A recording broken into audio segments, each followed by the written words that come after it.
Hi అండి అందరికీ ఎలా ఉన్నారు బాగున్నారా? ఇవాళ అయితే మాది లంచ్లోకి పెరుగు చారు ఆలు ఫ్రై అండి. సో ఈ పెరుగు చారు అనేది చాలా బాగుంటుంది, క్విక్గా అయిపోతుంది, కూరగాయలు ఏం లేనప్పుడు తినడానికి కూడా చాలా టేస్టీగా ఉంటుంది. ఫస్ట్ దీనికి కావాల్సిన ఐటమ్స్ ఏంటో చెప్పేస్తాను. 2 ఆనియన్స్, 2 మిర్చి, 2 టమాటా సన్నగా కట్ చేసి పెట్టుకోండి. చాలా చిన్నగా కట్ చేసి పెట్టుకుంటేనే బాగుంటుంది. విడిగా ఉల్లిపాయ టమాటా తిన్నోళ్ళు కూడా ఈ పెరుగు చారులో తినేస్తారు, అంత టేస్టీగా ఉంటుంది. సో కరివేపాకు కూడా కొంచెం కడిగి పెట్టుకోండి, ఉంటే కొత్తిమీర కూడా పెట్టుకోండి. నా దగ్గర కొత్తిమీర అయితే లేదు.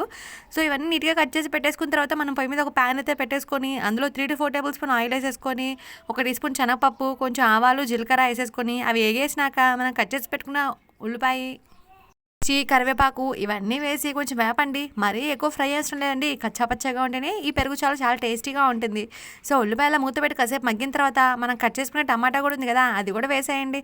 అది కూడా వేసేసి 1 టీ స్పూన్ ఉప్పు, 1/2 స్పూన్ పసుపు వేసి కొంచెం కలబెట్టేసి మూత పెట్టి మగ్గనివ్వండి.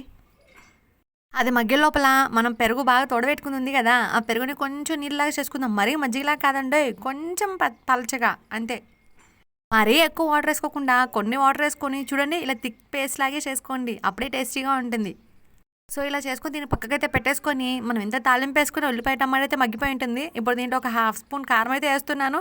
మిర్చి కూడా వేసుకుంటారు కదా, చూసుకొని వేసుకోండి కారం. 1/2 స్పూన్ కారం వేసేసుకొని ఆ కారం పచ్చివాసన పోయేంత వరకు వేపేసుకొని మనం పెట్టుకున్న పెరుగు ఉంది కదా, ఆ పెరుగు వేసేసుకొని మొత్తం ఒకసారి కలుపుకొని దించేసేయండి. కొత్తిమీర ఏంటంటే లాస్ట్లో. ఇప్పుడు చూడండి, ఉప్పు కారం చూసుకొని సూపర్ ఉంటుంది ఈ పెరుగు చారు. ఖచ్చితంగా ట్రై చేయండి, ఎలా కుదిరిందో కామెంట్లో చెప్పండి. అలానే లైక్ చేయడం మాత్రం మర్చిపోకండి. లైక్, సబ్స్క్రైబ్ ప్లీజ్ అండి. Thank you for watching. Bye.